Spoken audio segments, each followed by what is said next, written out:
Assalamualaikum warahmatullahi wabarakatuh. Halo anak-anak, apa kabarnya hari ini?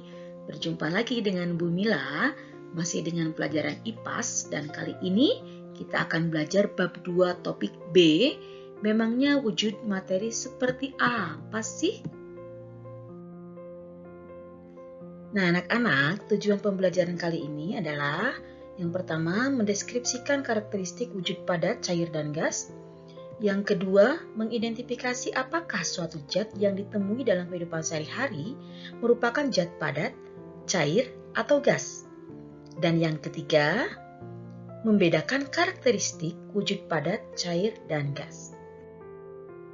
Anak-anak, masih ada yang paham materi pembelajaran yang kemarin? Apa itu materi? Nah, materi adalah segala sesuatu yang memiliki massa dan menempati ruang atau volume. Massa adalah besaran dari suatu benda. Tentunya massa dari setiap benda itu berbeda. Dan volume adalah ukuran banyaknya jumlah zat. Itu adalah volume. Nah, anak-anak, coba amati gambar berikut mana yang termasuk materi ya. Nah, di sini ada gambar akuarium anak-anak. Nah, yang pertama ada tanaman hias. Kemudian ada ikan. Kemudian ada air, batu, gelembung udara, dan kaca. Nah, anak-anak ingat, materi adalah segala sesuatu yang memiliki massa dan volume. Tanaman hias, ikan, air, batu, gelembung udara, dan kaca ini merupakan contoh materi. Masih ingat, kalau suara ibu itu termasuk materi bukan ya? Bisa ditangkap nggak suara ibu? Atau bisa dimasukkan ke suatu tempat? Cahaya, bagaimana dengan cahaya? Apakah bisa dimasukkan ke dalam suatu tempat? Bisa ditangkap? Bisa diraba? Nah, ternyata untuk cahaya dan suara itu bukan suatu materi karena tidak memiliki massa dan volume. Nah, wujud benda anak-anak, ini ada benda padat, ada benda cair, dan gas. Lalu seperti apa karakter benda padat? Nah, anak-anak, kita akan melakukan suatu percobaan untuk menentukan karakteristik benda padat. Ada alatnya dan bahannya yaitu ada batu, kayu, besi, kertas, botol plastik, dan plastisin. Nah, langkah percobaannya, kita ambil batu, kayu, besi, kelereng, kemudian kita coba tekan. Ini bisa dilakukan di rumah ya anak-anak. Nah, ini adalah batunya, kemudian ini adalah kayu, kemudian ini adalah besi, dan ini adalah kelereng. Bagaimana kalau benda tersebut kita tekan? Apakah akan berubah bentuk atau tidak? Nah, ternyata anak-anak, setelah kita tekan, hasilnya adalah benda tersebut tidak berubah bentuk. Yang artinya bentuknya tetap. Lalu ambillah kertas. Kemudian coba robek, gunting atau kertas atau karton tersebut. Kemudian amati apakah ada perubahan bentuk. Nah, menurut kalian, apakah kertas karton itu bisa kembali menjadi bentuk semula setelah digunting? Oke, kita lihat percobaannya ya. Ini adalah kertasnya, kemudian kita coba gunting, dan hasilnya setelah digunting ternyata serpihan kertas tersebut tidak kembali menjadi bentuk semula. Padahal bentuknya sama loh, benda padat. Kemudian yang ketiga, ambil botol plastik. Kemudian remas botol tersebut dan cobalah untuk mengembalikannya menjadi seperti bentuk semula. Apakah itu mungkin untuk dilakukan? Nah, ini adalah botol plastiknya. Kemudian diremas. Bisa kembali ke bentuk semula nggak ya? Ternyata tidak. Nah, selanjutnya ambil plastisin lalu tekan hingga berubah bentuk. Nah, plastisin ini termasuk salah satu benda padat juga anak-anak. Nah, setelah itu cobalah membuat bentuk benda yang kalian suka menggunakan plastisin. Nah, ini adalah plastisin ya. Kemudian silahkan bentuk beraneka ragam bentuk, silahkan bebas.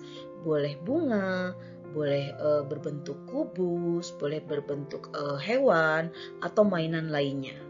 Ya, bebas. Silahkan boleh bereksperimen di rumah anak-anak ya.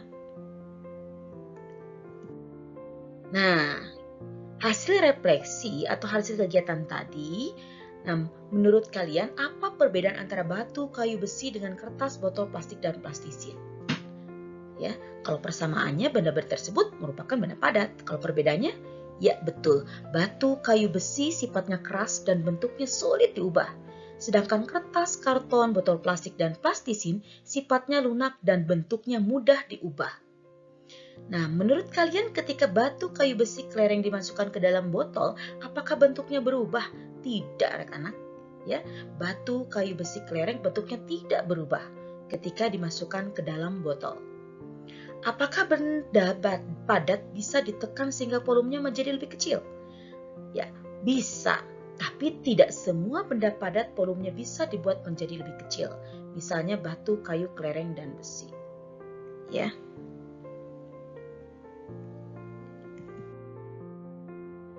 Nah, berikutnya anak-anak, seperti apa karakteristik benda cair? Nah, kita melakukan percobaan lagi ya. Yang pertama ada alat dan bahannya, botol plastik bening, gelas transparan, wadah transparan, pewarna makanan, dan air. Nah, langkah percobaannya, kita masukkan airnya ya. Setelah dikasih pewarna, tuangkan ke dalam setiap wadah ya. Ada yang dimasukkan ke dalam botol, kemudian dimasukkan ke dalam gelas dan mangkuk ya. Nah, coba amati bagaimana bentuk air di dalam setiap wadah.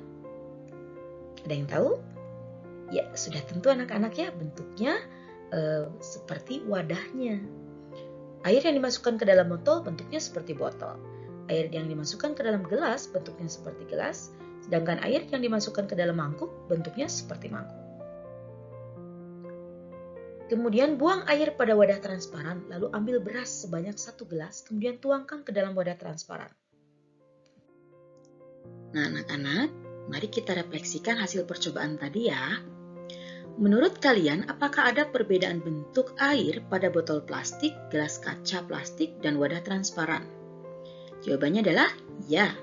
Di dalam botol air berbentuk botol, di dalam gelas air berbentuk gelas, di dalam wadah air berbentuk seperti wadah. Nah, kemudian apakah air memiliki bentuk yang tetap? Tentu tidak. Bentuk air berubah-ubah sesuai wadahnya. Kemudian, apakah volume air berubah-ubah? Tidak, volume air tetap meskipun bentuknya berubah-ubah. Kemudian, menurut pendapat kalian, beras atau pasir termasuk cair atau padat ya? Nah, jawaban adalah beras termasuk padat. Kenapa?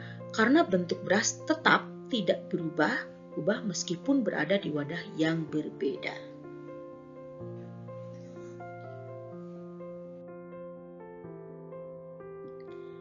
Nah, anak-anak, apa yang sudah kita pelajari hari ini? Bahwa dalam kehidupan sehari-hari ada 3 wujud materi, yaitu padat, cair, dan gas. Nah, tabel berikut ini menggambarkan sifat zat yang berbentuk padat, cair, dan gas. Nah, berdasarkan bentuknya, sifat zat itu pada benda padat adalah ya. Benda padat memiliki bentuk yang relatif tetap tidak berubah-ubah. Sementara cair, nah ini bentuknya berubah sesuai dengan wadahnya. Dan benda gas itu bentuknya berubah ya, karena bersifat bebas tidak terikat. Nah, kemudian untuk memiliki kemampuan mengalir, kalau benda padat tidak mengalir, tapi kalau cair dan gas ya. Kemudian volumenya relatif tetap untuk benda padat, iya betul. Kalau untuk benda cair, ya, gas itu bentuknya tidak tetap ya. Nah, setiap wujud zat memiliki sifat dan karakteristik dan kegunaan yang berbeda-beda.